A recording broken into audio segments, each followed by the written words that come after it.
in the distance. Yeah. Yep. So without further ado, another episode going to be in the books, and today we get to talk to Raul Menendez, the one and only. The one and only. They call him Dale Earnhardt or Tony Stewart, depends on the day of the week. And then he could even probably drive a Formula One car. We can get into that later. But Navy veteran, senior chief, stellar recruiter. Had the pleasure of serving with him for many years. Know his family, know him well.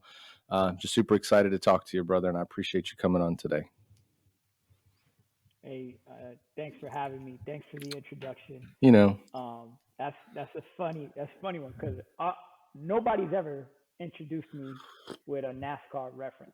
nobody's ever been in the passenger seat when you were in the Indy 500 either, but There you go.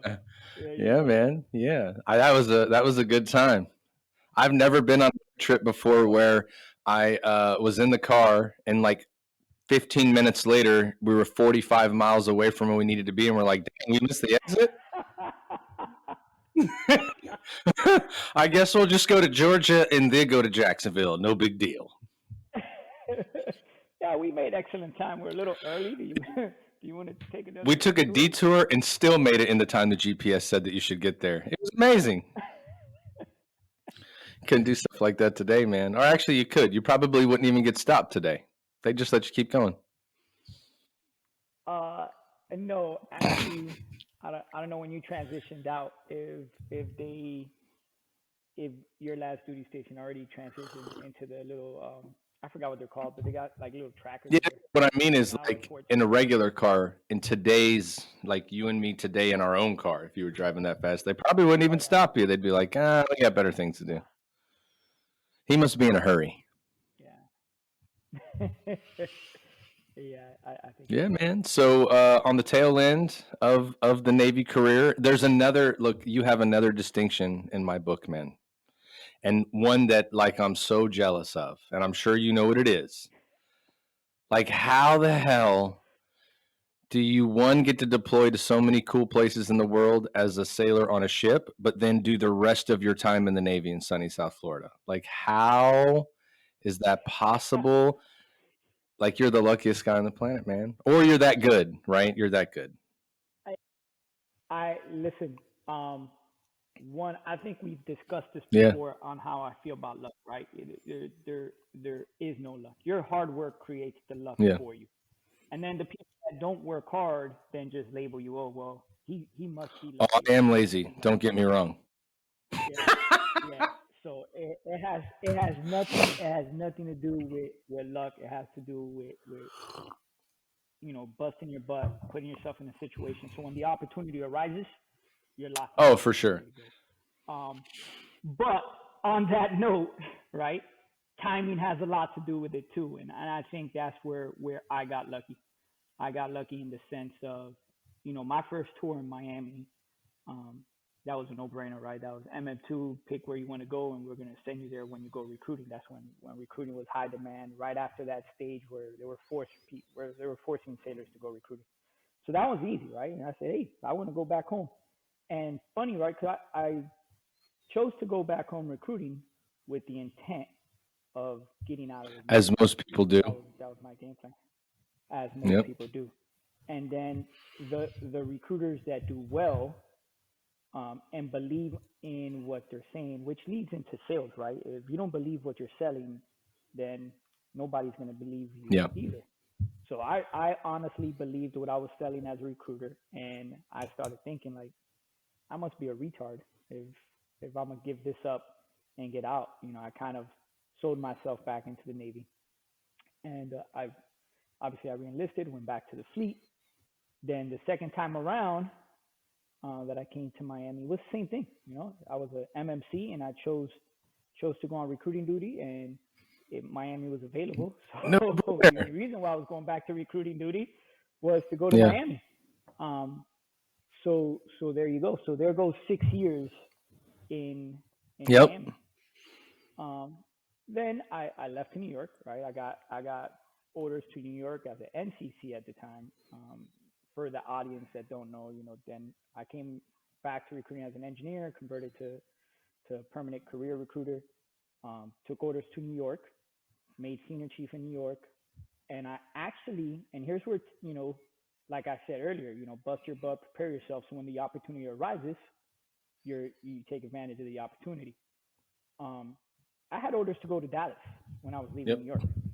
I think I don't remember if I told you a story or not, but I had orders to go to Dallas, and the like so the results for senior chief came out in June. I had received my orders earlier in January. I already took the orders to go to Dallas. I was going to be the trainer at NRD Dallas. I did my pack out the whole nine, and so the results came out in June. And as soon as I made senior, I was already pre-boarded and everything for ACR. So the results came out. Skipper called me, "Hey, congratulations, you made senior chief." "Thank you, sir. I appreciate it." The next phone call was from the CR saying, "Hey, we're sending you to your board." You're like, alrighty I then. was like, "Roger that." I knew that was my only way to get to Miami, because obviously I had orders to Dallas. I went through the gambit trying to get orders to Miami, and it wasn't happening. Well, So remember, you had to have that. You had to have that Miami to New York, and then you had to have that like one tour, go somewhere else, and like you couldn't go. They kept people from bunny hopping, right? Because they used to have that Philly New York connection where people went Philly New York, Philly New York, Philly New correct, York. So they made you go somewhere else. So you had to like kind of roll correct, around. correct. I mean, they didn't even bring the bunny hopping thing up. They were like, "No, we don't have nothing in Miami. No, you're Yeah. not going there." So after like 2-3 months, I was like, I learned my lesson from the first time when I got orders from Miami to New York. Once the detailer tells you no once, then you better take the next one, because if not, you're gonna miss Yeah. out, and then you end up with like your Like 10th trip. Minnesota. So yeah, and that was hot. So when I was leaving New York, it was Chicago. Man, everything was north. Yeah, for sure. So and you know me, I'm Uh-huh. not. I'm Yep. staying south. So long story short, right? CR calls and says, "Hey, you're going to your board." I said, "Okay, roger that. I'm locked and loaded." So the following week, I went. I took my board, got my ACR qualification, and then it was kind of just wait and see. Did some research. Fortunately, both of the ACRs in Miami were they were transferring, so I knew the timing was there for me. So at the board, they ask you, where do you want to go next? And I gave them prepared speech. I knew the question was coming. I said, "Hey, listen, I am willing to go to wherever the Navy needs me to go, and I'm gonna give it 125% because you're not gonna get anything less from me. But where I want to go is NRD Miami, and I'll tell you why." And they all laughed because they knew my reputation, and I've been there a couple of times, and I was a Miami guy.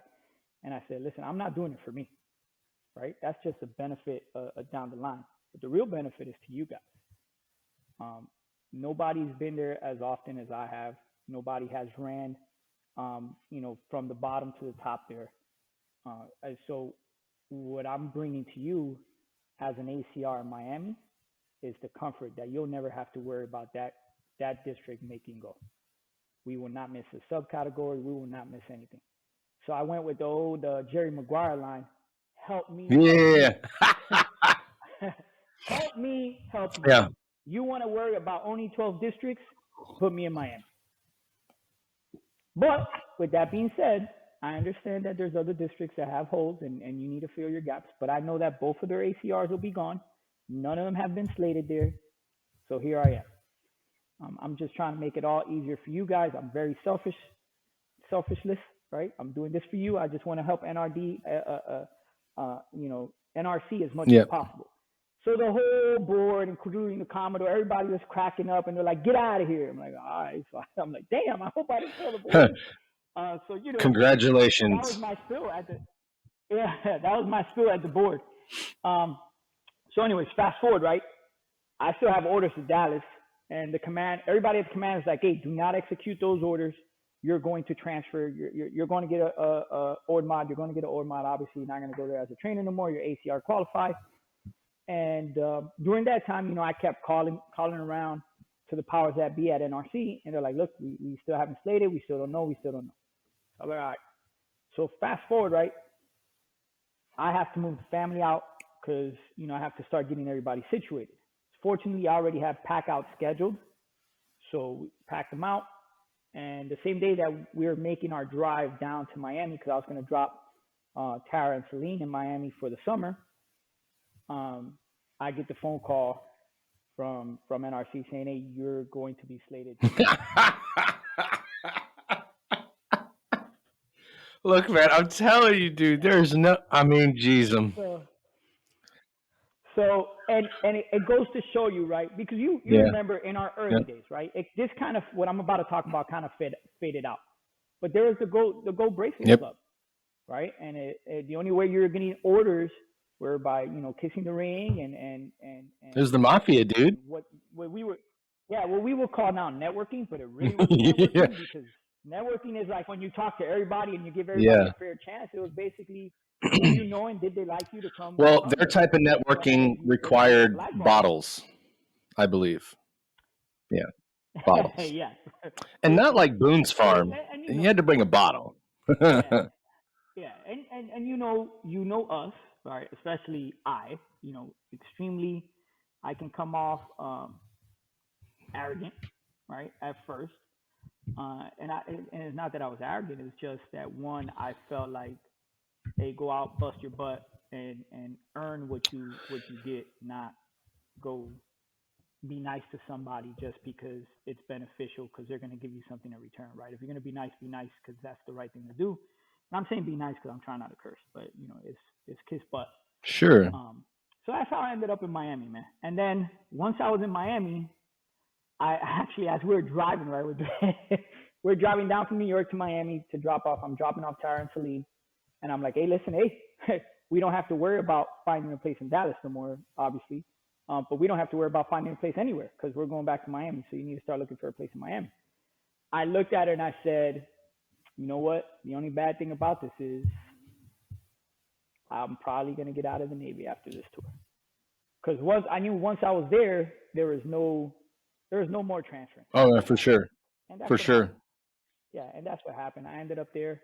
Um, Obviously, I got a couple of extensions Yeah, and but we've talked about before, like those things weren't timing.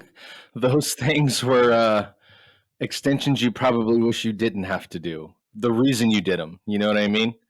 Uh, yeah, but I was yeah. the same way coming around to the end, right? Like I went from Miami to New Orleans. My timing was that the detailer had surgery. So whoever was sitting in was like, "Oh yeah, you've went to Dallas, then you went to Miami. Yeah, we could send you back to New Orleans." So I was also going back, like, "All right, I'm going to be done there. I'm going to get out there. That's where Becky's from. We're going to stay in New Orleans." Well, I made senior chief, right? And then I was like, "Oh, cool! I made senior chief. Now let's Sierra's in college." I was like, "Well, let's go to the schoolhouse, right? Let's go teach people how to recruit. I like doing that." And they told me, "Oh no, you're a senior chief. They don't let senior chiefs go to the schoolhouse. You have to go be an ACR." And I was like, "But you'll let me go be a trainer again at another district?" They're like, "Yeah." I'm like, "Oh, okay. So you're not going to force me to get qualified, but you're not going to let me go teach people." It was crazy the way they did it. They wouldn't accept my application. And so Noru, at the tail end of when we were getting out, anyway, the tail end of when I went to Houston ultimately, and that's where I'm at today, Mm-hmm.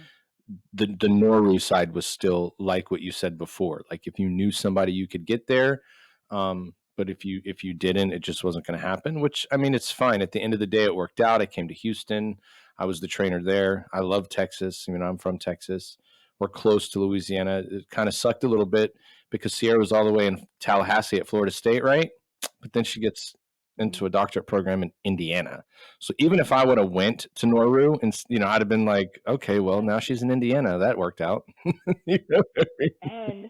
And you're set to Yeah. Pensacola. So then we probably would have Yeah, moved. Lower Alabama, baby. Yeah, Yeah. you would have been in We Lower probably would Alabama. have moved back to Louisiana at that point, but Mm-hmm. it all works out for a reason, right? I mean, at the end of the day, you think about how those things play out and how they work. I mean, you could go back and think you would change things, right? Like all of my friends that I came up with in recruiting, you included, all became ACRs. They're all ACRs. They're chief recruiters. Hell, one Heather Schraller is the national chief recruiter now, and we were all Mm-hmm. just chiefs together, right? You and I put her Mm-hmm. through chief season, right? And everybody from that Right. Miami crew that you and I met at back in 2005 to 2009, that that crew was or 2009 to 12 actually. That crew was crazy talented. Everybody Yep. was a trainer, was a Mm-hmm. chief recruiter, was an ACR, was working at Millington. Like that crew of people, the talent level was it was no other. Like you couldn't recreate that, I guess. I mean, I guess they did in the past, but from what I was at, and I still follow a lot of those people, and they're all doing, great things. And they're up in that in the 30,000 foot level of what Navy recruiting is. And so, I mean, for me, I just was like, you know what? Yeah, I don't think I want that stress. Right. I used to joke with the ACR here in Houston, Gene Westcott would walk up and down the hallway, right?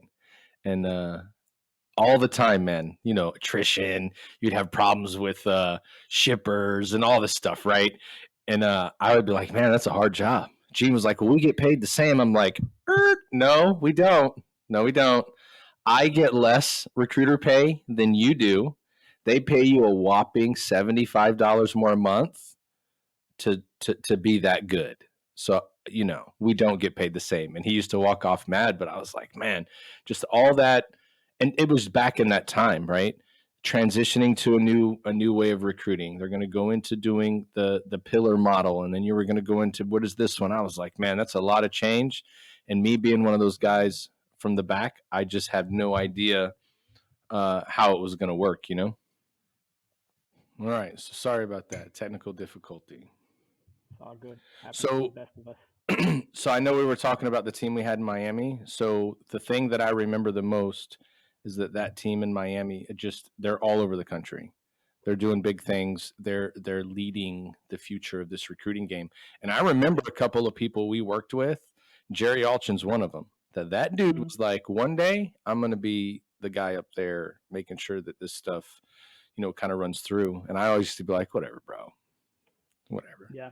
And now, I 100%. Jerry's one of the guys that funny, right? Because he was one of the junior guys. We all man, this is how you know your time has come, right?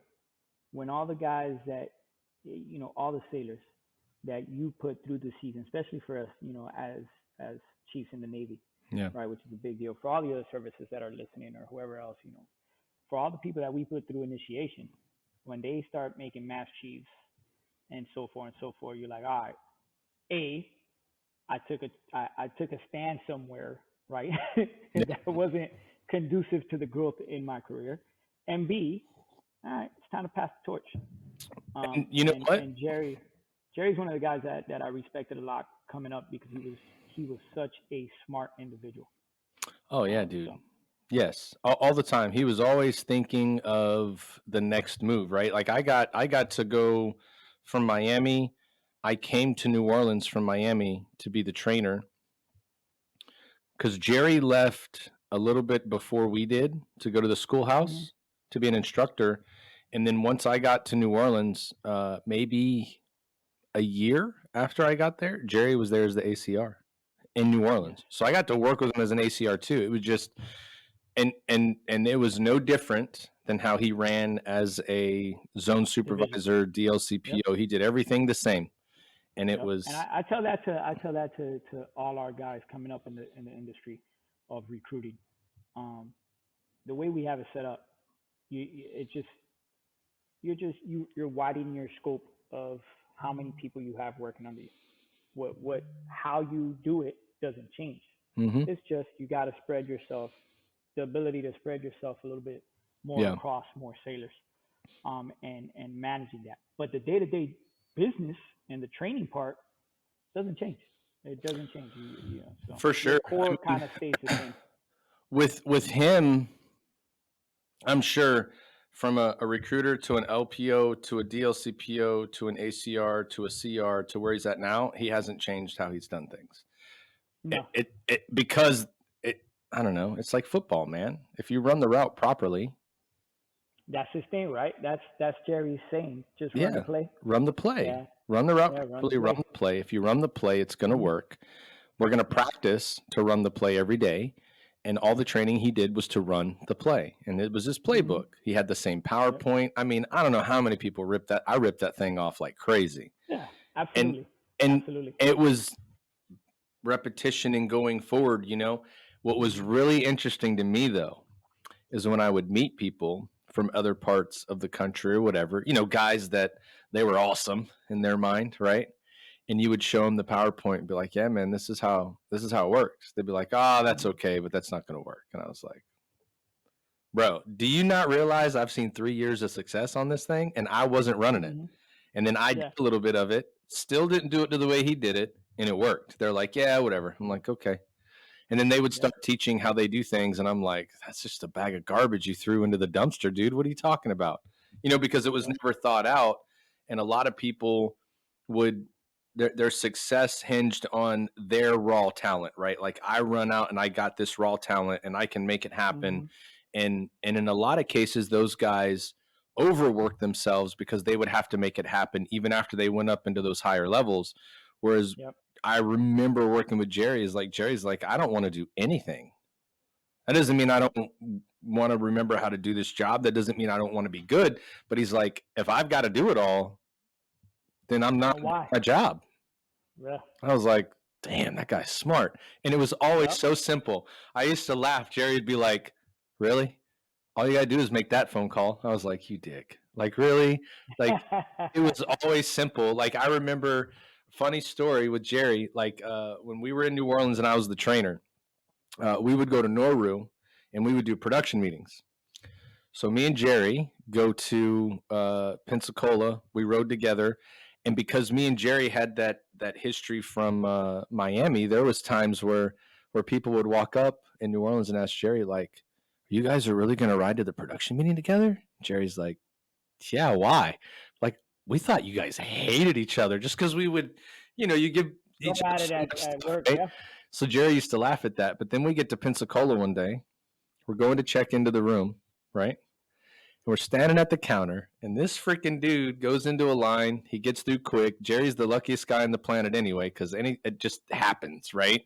So Mm-hmm. he gets through the line quick, and he's standing there. The lady that I'm in the line with, it's like taking a little bit longer for me to check in at the Navy Lodge or at the Gateway. And Jerry walks over, and true Jerry fashion, he's like, "What's taking you so long?" And I was like, "I'm like, I don't I'm work waiting here. for the I'm just in line. So the lady behind the counter is like, "Oh, I'm sorry, sir. We're really trying to get it in." And Jerry, without missing a beat, is like, "Well, I need this guy to get my bags to my room because like I can't be carrying them upstairs. Like that's not how this works. Like that's why he's my aide, right?" The lady's like, "Oh my god, I'm so sorry, sir." And she's rushing to get this thing checked in. And so you know me, I was like, "Thank you for getting it done because I really didn't want to get yelled at tomorrow." We walk out, and we used to walk out of places with people looking at us crazy Yeah. just like what just happened. There was the one guy one time at a McDonald's. Dude was, I think he was homeless or something. He had to be homeless, but he's sitting in there, and we're walking around, and Jerry walks in, and then I walk in behind Jerry, hold the door because it's the nice thing to do. We're walking out, and the guy was like, "Oh man, you guys look pretty important." And here goes Jerry. He goes, "Yep, sure am. Got my driver driving me around Pensacola because I got to check this thing out. We're trying to find people to join the Navy." And the guy was like, "Oh, I wish I could have joined." He goes, "Yeah, you know." And all Jerry had on was his khakis, and he had his combo That's it. cover though, and all Yeah. I had was the garrison cap. So right. Yeah. Yeah. So Jerry's like, "Yeah, this guy drives me around." I'm like, "Yeah, it's a pretty good job. Sometimes, he's not the nicest guy on the planet." But all the time, people would be like, "Holy crap, man!" Like Yeah. they would watch all this stuff, and he is just that was the other thing too. Is like stuff like that made the job fun, right? It wasn't Right. always work, and I remember going back and forth and just talking that trash. And I was always on the bad end. Jerry was always the senior chief of the Navy or the top dog. It was just Mm-hmm. funny to get into those situations. But Yeah. No. No. Yeah, That's man. how it rolls, man. Clever guy. For sure. Yeah. For sure. Yeah, that crew that we had in Miami during that time was um it was special, man, because we took we got our butts kicked at the same time, and Yep. we grew up in a weird transition for us because that's when we transitioned into having. The Navy decided that recruiting needed divos and we needed to align more with the fleet and stuff like that. So it was a learning experience for all of us that we took the same butt kickings at the same time. Yeah, but I mean, when we think about that crew in Miami too, at that time when you're trying to get everybody in Navy recruiting to believe all these arrogant chief petty officers that do recruiting duty to kind of tell Mm-hmm. them that you're going to have to work with the junior officer to run your divisions, right? Because now we're calling them divisions. They weren't zones anymore. You weren't the all be all. Like I remember guys like you in the Chiefs mess when we're going through this stuff and talking about going, guys, this is not hard. We trained each other to do Mm-hmm. this already. Like, why are you guys having a problem with this? Yeah, This is what we are supposed to do. Like, yeah, I don't know what you're thinking, but this is how it works. Like, I don't think yeah, you guys realize you still have the same amount of authority and it is still your division. But yeah. you just need to make sure, like, you guys just got the hookup. They write your evals.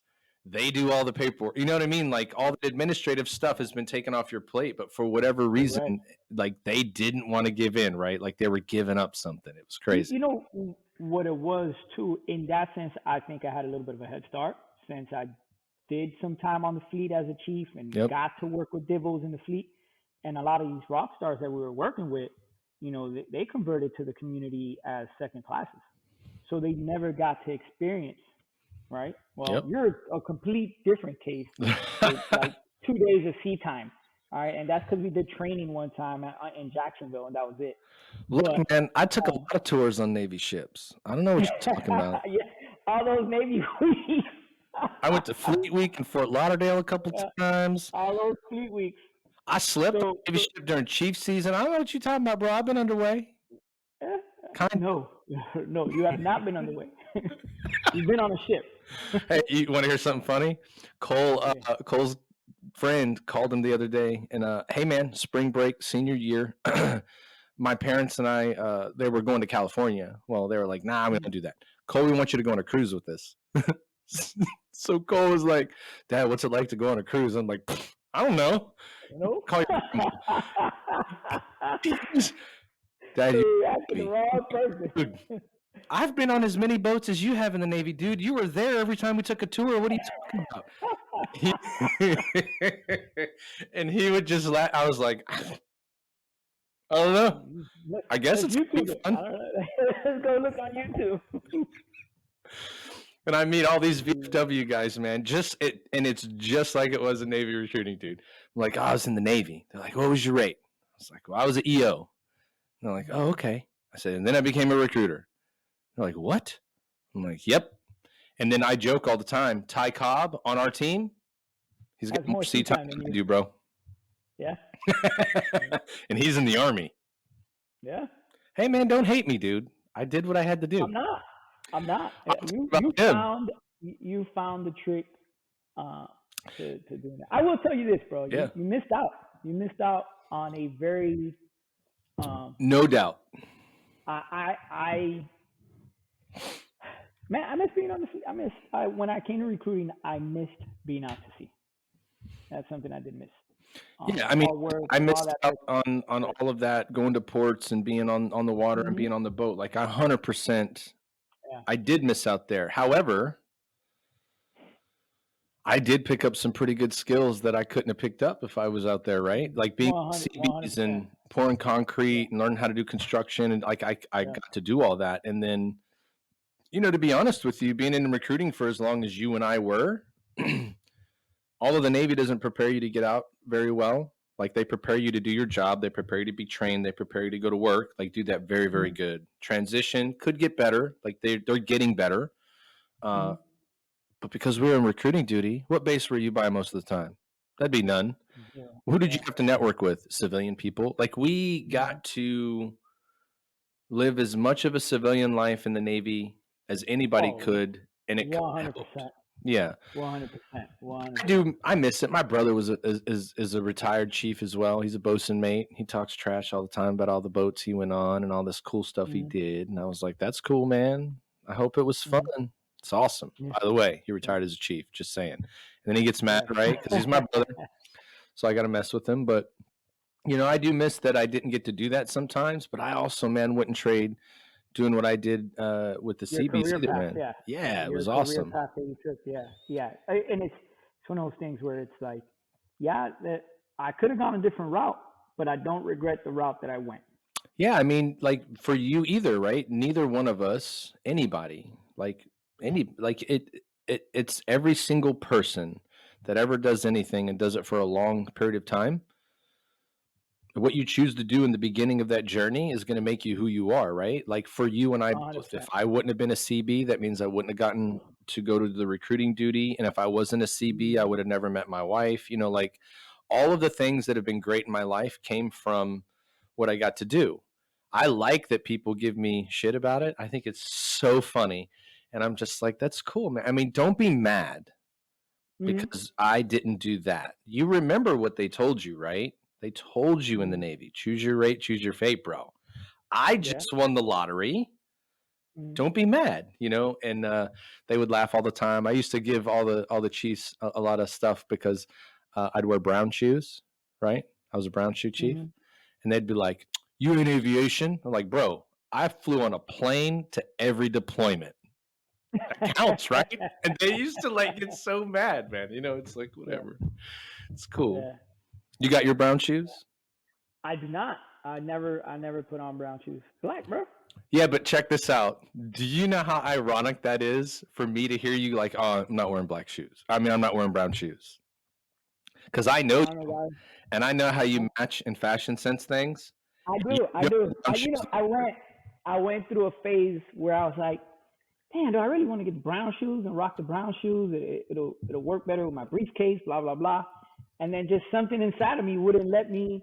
That inside of me You're going to grab always a used to. box and you can't move your hand I any can't. closer. I You're can't. like, what's And going I on? always thought like, what if we're doing training in Jax or wherever that has a fleet concentration, and one of my old buddies run into me or something like that. Like I couldn't look at them with a straight face and be. Remember, although although I made chief very fast and very young, I stayed in my rate Yeah. for a long time. I didn't convert to NC till I was already 14 years in, Yep. which is not your typical NC conversion. Correct. Um, so I had a lot of pride still attached to my Yeah. original rating. So at that point, plus I used to love to be able to talk crap to all the NCs who had no warfare insignias and stuff like that, or like zero C time.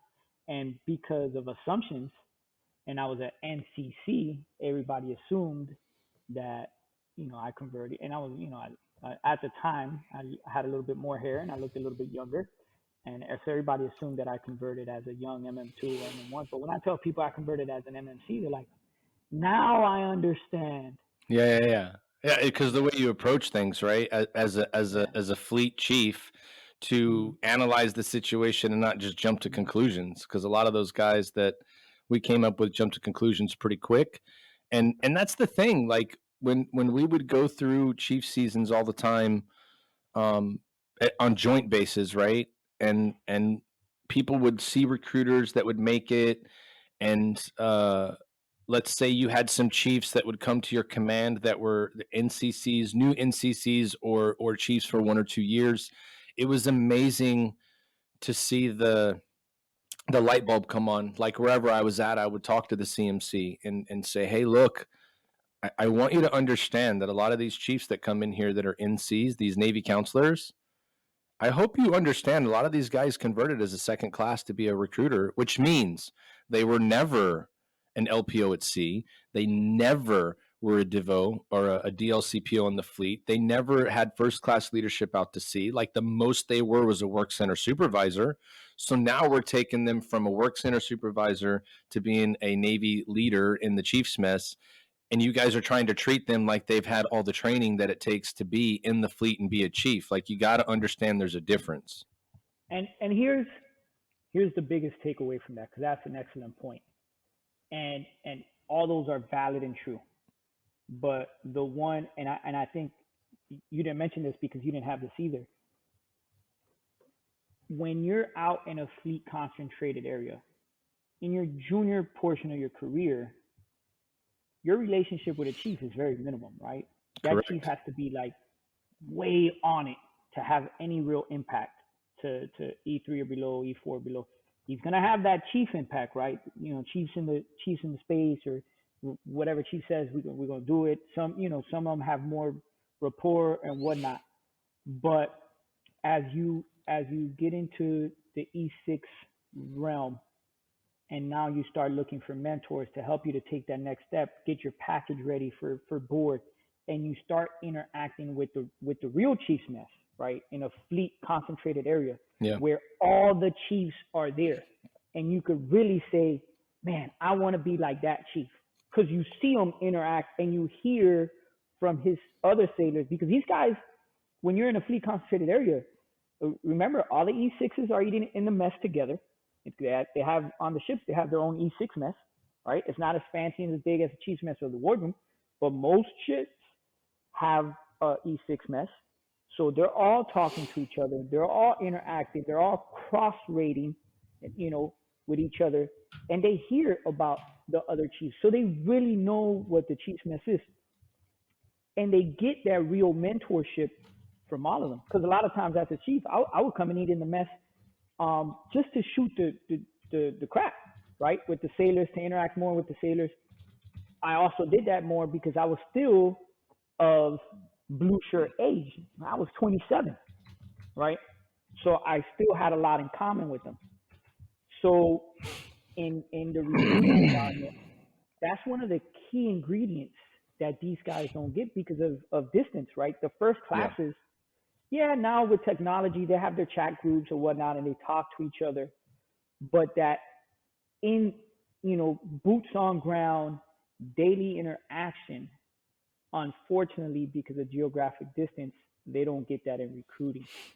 So they don't get that. And then when you get in your first year as a chief, your second year as a chief, you're still in an island by yourself, learning virtually, right? Even before COVID and all that, those first year chiefs really maybe had one or two chiefs that might have still been local around to kind of mentor them, but they weren't getting it daily. Where in the fleet, you're getting course corrected daily. You're Yeah. getting leadership daily. You're getting that interaction daily. So it helps them develop a lot faster than we do in recruiting and some of the other business like Yeah, that. that's Which true.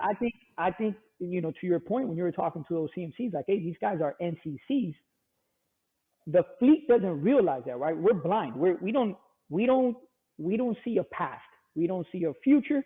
We see anchors, right? Hmm. You're a chief. This is the expectation, and we preach that during initiation, right? Ask the chief. You're wearing the anchor now. We don't know where you came from. We don't know where you're going, but we know what's expected, right? And sometimes that blind love to the community as a chief makes us not realize, like, hey, we don't know what his leadership growth was to get him to this point. So although we have the same expectations for all chiefs, all our expectations, they should all be performing like this. Sometimes we don't realize, like, hey, this person never got that leadership, mentorship, and training because he wasn't in a fleet concentrated area. He was out in an island somewhere by himself, kind of just figuring out his goal. Yep. And not only that, he was there since he was an E5. So he never got the opportunity, which I tell you guys, you hear me say this before, learn from the good and learn more from the bad. Yep. He Absolutely. never really got to see that. Yeah. Um, and that's one of the things what I call our community as DNCs. I think that's one of the things that we fail at. But there's really, and I hate to say we fail at it without having a solution to the problem, because we don't. There's really no solution to that. We've put we put the I hate doing air quotations, but we've put the virtual meetings in there so we could do virtual training, et Yeah. cetera, et cetera, et cetera. But then you just get exhausted after so many Zoom calls. Like, honestly, those Zoom trainings, and I'm sure you were in some of them. Like, after 10 minutes in, You're no longer. You're just there. You're So not there luckily, physically or spiritually. luckily, I never had to do the Zoom thing, man. Like ever, Oh never had man, to do it. you Now I will tell you this, because I retired in 2019, and then pandemic hits 2020, right? So I retired got it. right before that happened. And so I talked to the CMC that was down here, who, I mean, he's now in Dallas, Alex Rinconis, one of the best CMCs I ever worked with. I mean, he was amazing. He was a bosun mate, so there you go, right? But that was his thing, is like, look, man, as much as I would hate to do this on a computer, we need to do it, right? But the biggest Hmm. problem, even when we were running before all this happened and you could do everything face to face, I think the biggest issue that I would see all the time when I was in recruiting duty, and I wish it could have gotten corrected, and it's going to be a problem forever, is what you were just talking about. We don't know where that E5 came from. We don't know what the development they had. We don't know where they're coming from. You're a guy that was developed that way. You're a guy that got to have that training and education, but you're still also the guy when a fleet chief comes to a recruiting district, looks at you like that person that never got that training, and they don't want to realize, and this was my biggest qualm with everybody, is fleet chiefs and recruiting chiefs. At the end of the day, we're all chiefs. It's all the same thing, but they Hmm. didn't want to realize and recognize that everybody had the same kind of, positivity, or that they had the same, that everybody had something to bring to the table. Now you guys Hmm. preach that all year long, and what would happen is all the NCs are running the season. The fleet chiefs are bitching because it's not being done properly, and then you would tell these guys, "Come on in and do it." Then, like, if you want to see it better, come do it. And then they would say that, "Oh, they won't let me because I gotta go recruit and all this stuff." And it's like, well, you're at every freaking training and event. You Hmm. don't seem to Step miss up. any of that, but you can't take on a duty, and just that separation of function there all the time made it difficult. And it, like, I wish more, and this is me coming from the environment that you just talked about. I didn't grow up in the Navy in a fleet concentration area. I was kind of fortunate that I was in Dallas, and then I went to New Orleans because there was joint reserve commands on those bases, and you had wings and VFAs and VFRs, and you at least had active duty chiefs in that mentality that you could interact with in the mess on the base. But I didn't grow up in that same fashion. I wasn't walking down the P-way, the chief jacking me up and all that stuff all the time. So, like, I wasn't in that group, but I just hated that people wouldn't take the That's. time to categorize that stuff. Can It you hear me? just didn't help that nobody wanted to see the difference in what you could bring to the table and how things could get better.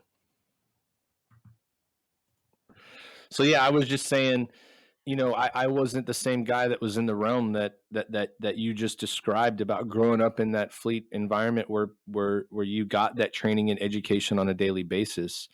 Um, and I also saw a lot of those guys that, you know, they they wanted to use the excuse that nobody would let them do whatever, right? Like, oh, they're on me to make this activity, to make these appointments and interviews.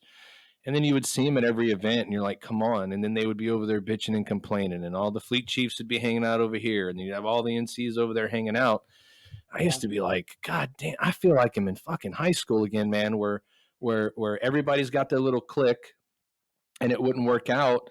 But then anytime I would ever go to a JRB, we would go to Jacksonville, or I would go to anywhere else, fleet concentration area, Virginia, it didn't matter. And you walked into a Chiefs mess there, I had no idea what boat anyone was from. I had no idea what Mhm. command they were from. I had no idea if they all worked together. You know what I did know? Is they all interacted together in there, and there was no Correct. difference. Correct. And But then for whatever reason in and that's a recruiting, that's a dynamic specifically to recruiting. I've been fortunate enough to kind of see several Chiefs mess now in recruiting, and I'm going to tell you this, right? And this is what I've learned over now close to 16 years as a chief in the Navy. The ones that know perform. The yeah, ones that don't know talk shit, for sure. right? And those are the same, because look, we have them in the fleet that they're just going to bitch and complain I could tell you stories about my season in the fleet, which is very lackluster and it's not as entertaining as some of the old school chiefs will tell you. Because I had, there was only I want to say about maybe 30% of the Chiefs mess that I remember on that ship where I made chief that was interactive and gave a damn. The rest Hmm. was just there, right? And I think that goes across the entire board, right? Any mess you go to, because we're a snip of society, right? And it's that 10-80-10 rule, right? Um, they used to tell us about this in our early stages in Miami. I forgot who it was, but 10% of your industry, right? 10% of the people that work in your company are going to do 80% of the work. They're Hmm. going to carry 80% of the company's work. Then there's 80% who are just there. They're not the bare minimum people, but they're just there. They're there to do a job, collect a paycheck, go home per se. And then there's the last 10% who couldn't carry their weight in a freaking tin can. Um, and it's and because we're a snip of society, you see the same thing in the Navy, where Sure. 10% is shit hot superstars. You got 80% that are just here waiting to the 20-year mark to collect a pension, and then 10% that we could cut and we would not even know that they were not there. Right. And it's so when I accepted that in the mess, then the guys that used to sit back and talk like, oh, I would do it this way and I would do it that way, didn't bother me no more because I knew what percentage they were. And that's Yeah. one of the things that's when we were running and gunning together, man, that's when I was hungry and I was like, man, I got to check all the boxes. I got to do all these things. Um, until I made senior chief, and then it was a different level. Then I was Yep. the guy kind of like, hey, let me move over, because kind of like the Jerry thing. I don't want to do everything. Actually, Correct. I want to do nothing. I want to train you to do everything, so I do nothing, and I could show up and say, hey, yeah, you need to carry my bag and drive me around. Yeah, It's for kind of the sure. same. Is the same thought process. So one Yeah. of the things I always used to start during the season was like, listen, there will be times that you feel like there's a better way. But if it's okay for you to speak up after we voted, after we're at the venue, after we're at the event, then it's okay for you to speak up before that.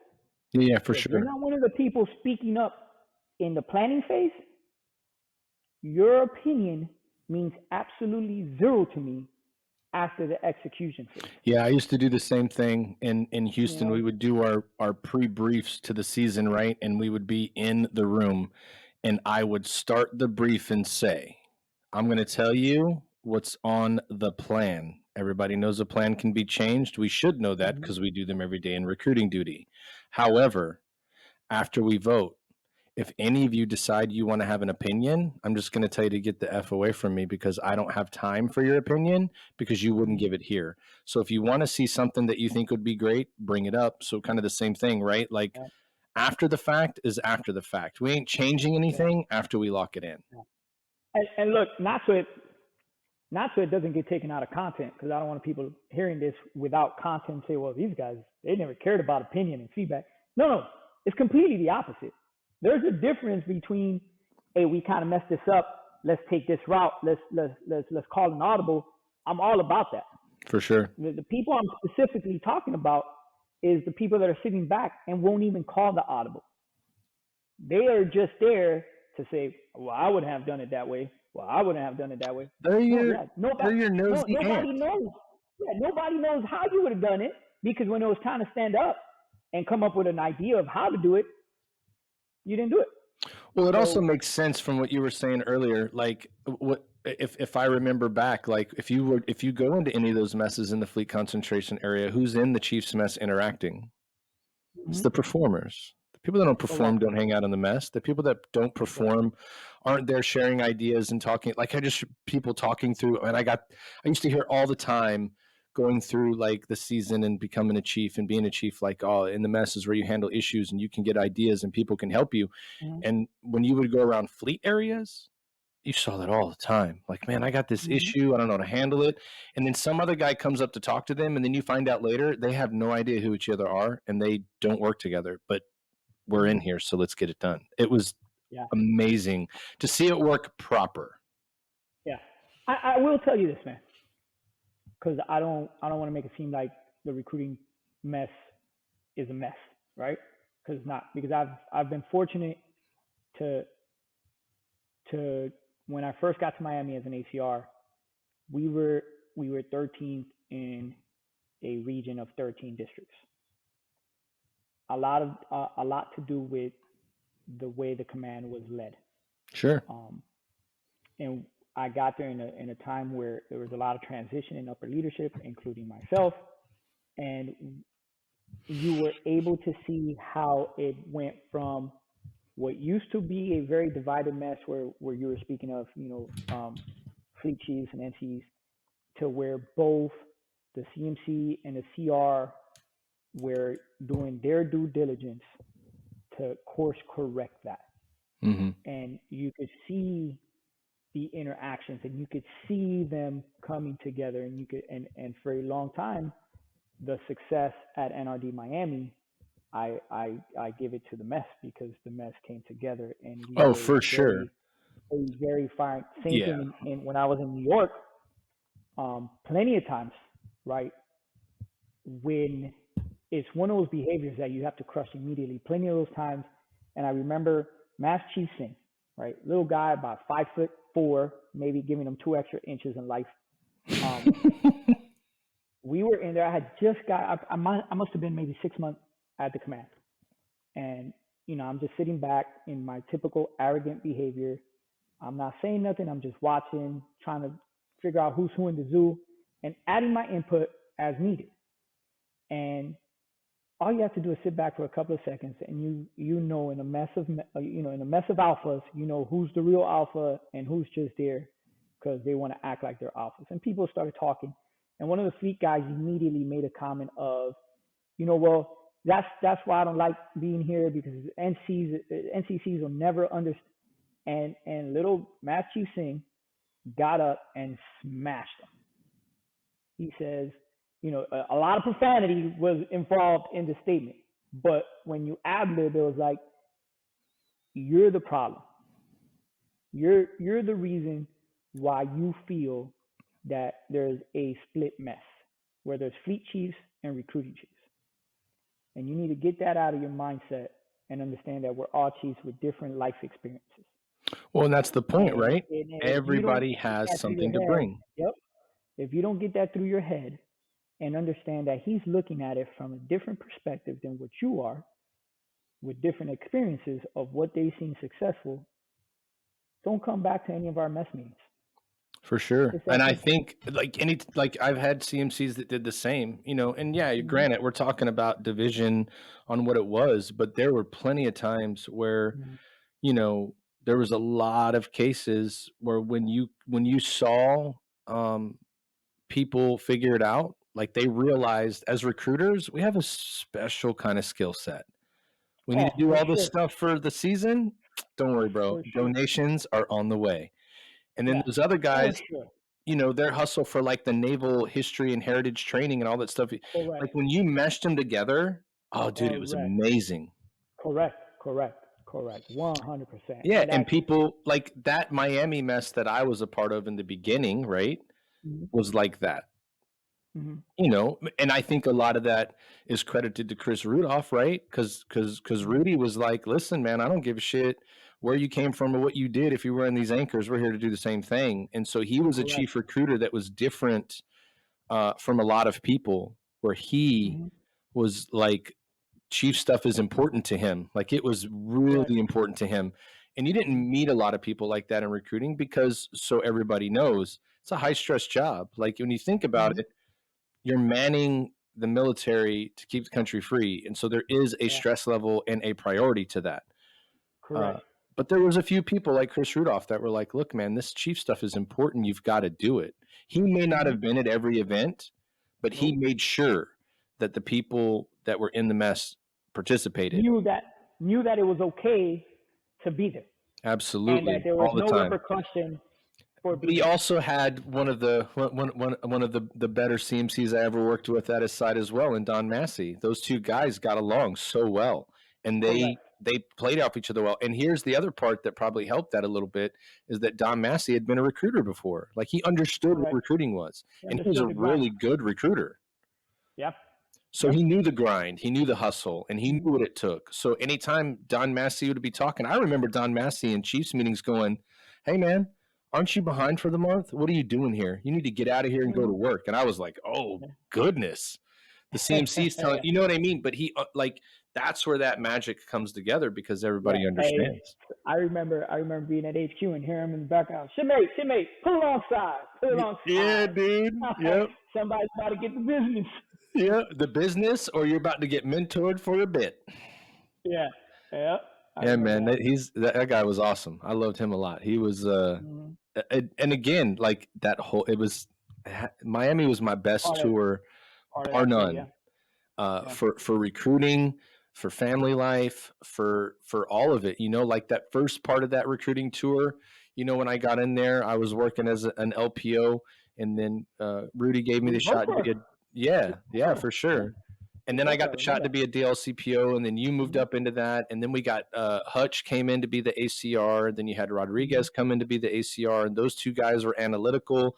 And then once they Mm-hmm. rolled out, we got to end our time with Captain Anderson as the skipper, who, like, I was that guy when he came. 5 o'clock automatic shutdown is not going to work, and we produced like no other with set working Mm-hmm. hours. It was amazing to see that how it worked.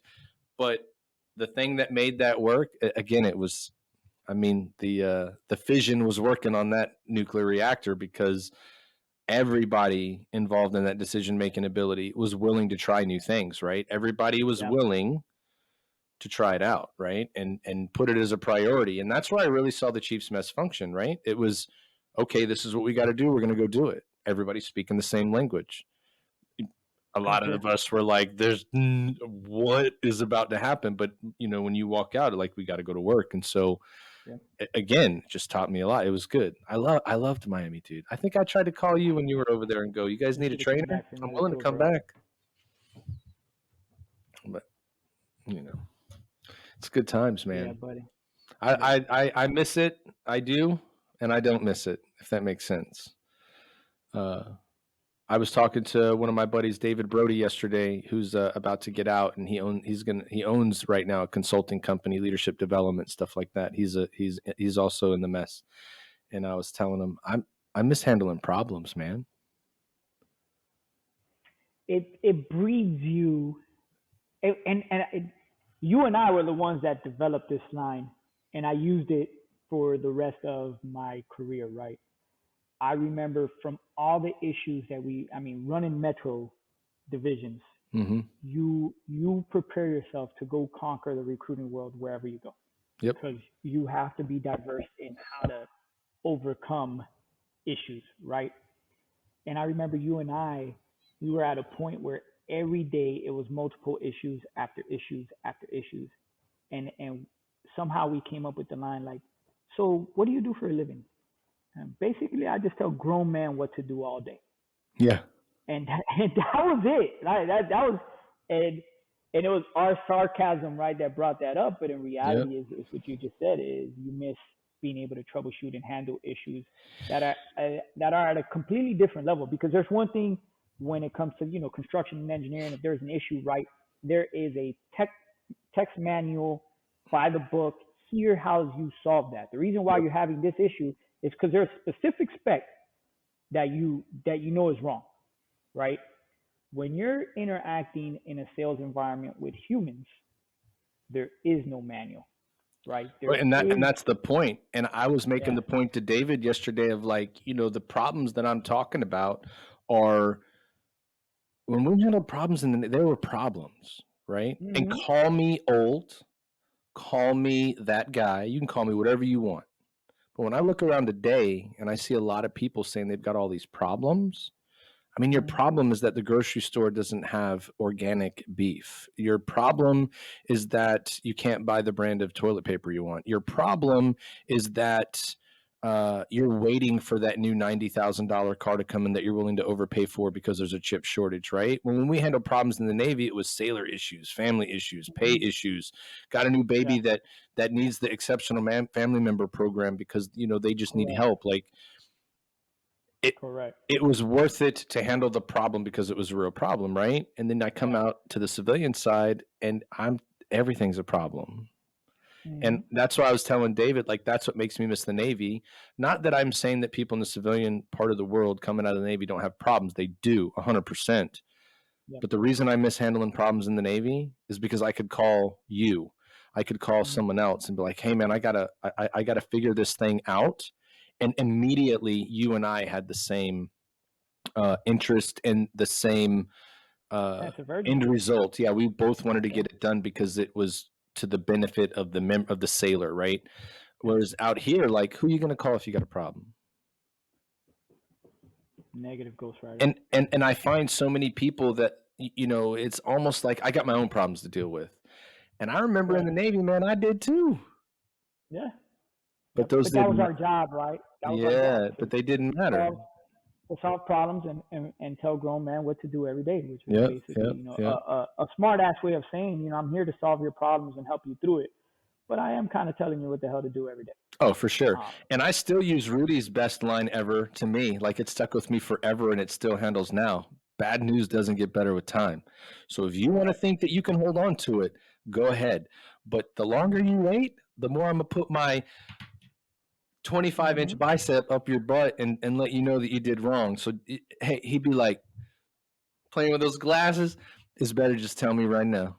He was like a detective. He worked for the FBI, bro. You just tell me now. If you tell me now, we'll be all right. If you don't tell me now, I can't help you. The one thing I stole from Rudy, right, and I took with me the rest of my career is Rudy was, I'm not going to say old school because that was the only school at the time. We didn't have all this technology. We weren't ready to notes on your phone and all that. So Rudy carried a notebook, right, at the time. And I suck because I don't use it in my civilian career. I don't use it in my civilian life, which my wife points out to me all the time. Like, start writing your notes. But in recruiting, give it to me. So in recruiting, Rudy had a little notepad, and when he would call you for projections or call you for activity, he would write that shit down.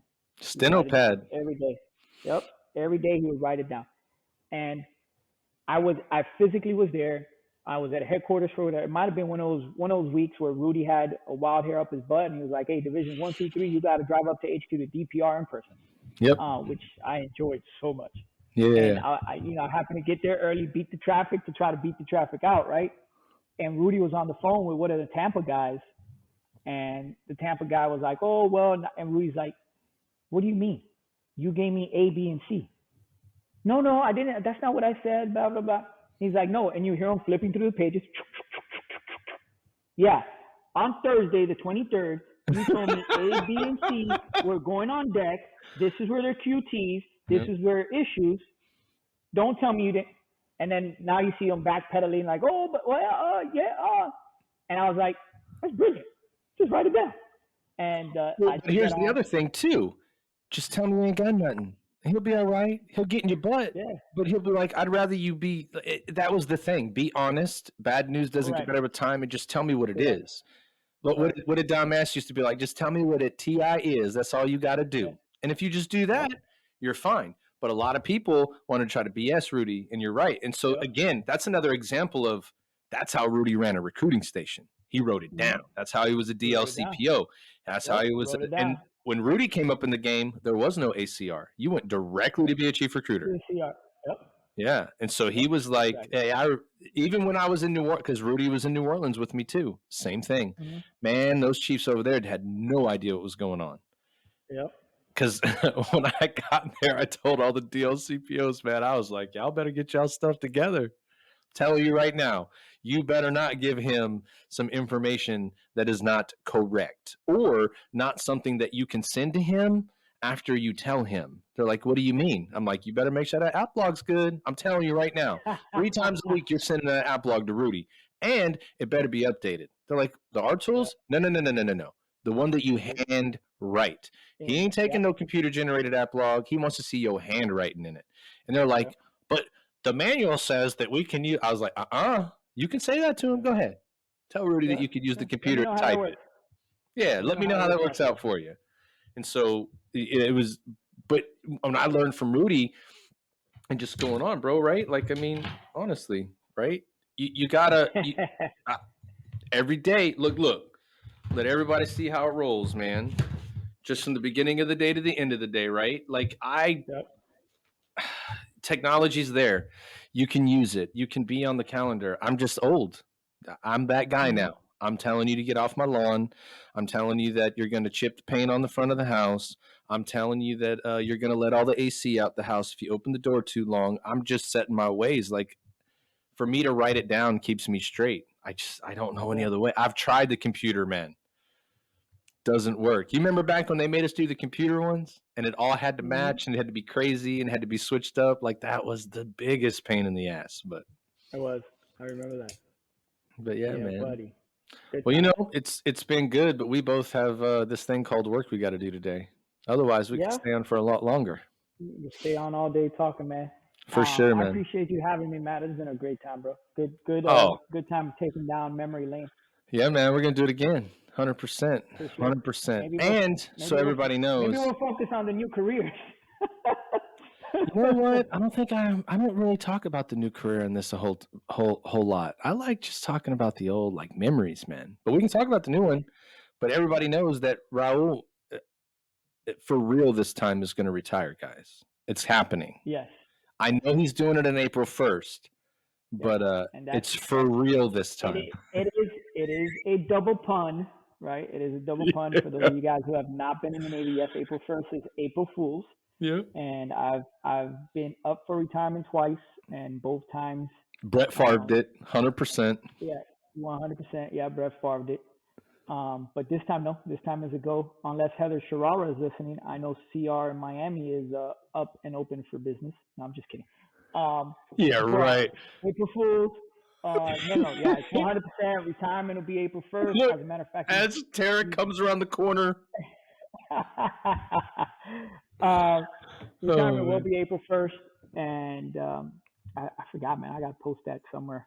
I haven't posted it. I Facebook haven't would be made that. nice. We'll just go ahead and Yeah, make I you a haven't. website, dude. Get you a landing page, A legit a legit NCCS landing Menendez page. retirement day. Yeah. Yeah, yeah, Yeah, man. It's yeah. official. It's official.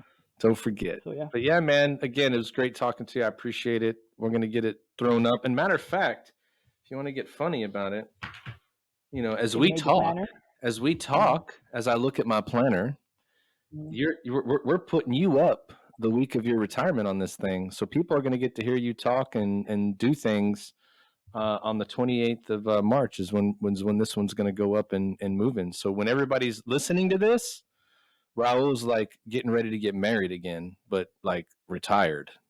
It's really Retired. weird. That's what's up. Yeah, man. That's Yeah, it's surreal, right? After so much time, like we man, I joined when I was 17. I was a little puppy, right? for sure. Me And too. It's all I knew for a long and time. yeah, 26 years later, like I spent more of my life in the Navy than out of it. Yep. And not only that, right, but the time that I spent in the Navy was maturing adult, learning how life really works and taking it in. Vice the time that I was out of the Navy, I was a kid Yeah. who didn't know anything. You know I what I didn't mean? have no cares in the world. None. Yeah. Well, our stressors then, because we look at them with our kids now. Hmm. Are I'm like, kiddo, that is not something to be crying about. Trust me, life Yeah, will give you enough stuff to cry about in the future. for Don't sure. waste your tears on that. Yeah. Don't waste your tears on that. So, Well, cool, man. I all right, my man, appreciate it. It was amazing. We're gonna do it again, and yeah, next time for we can sure, talk about the new career going forward and get some for people to sure. jump in on that. Yeah, man, Yeah. 100%. Thank you. Thanks, Matt. I appreciate you having me on.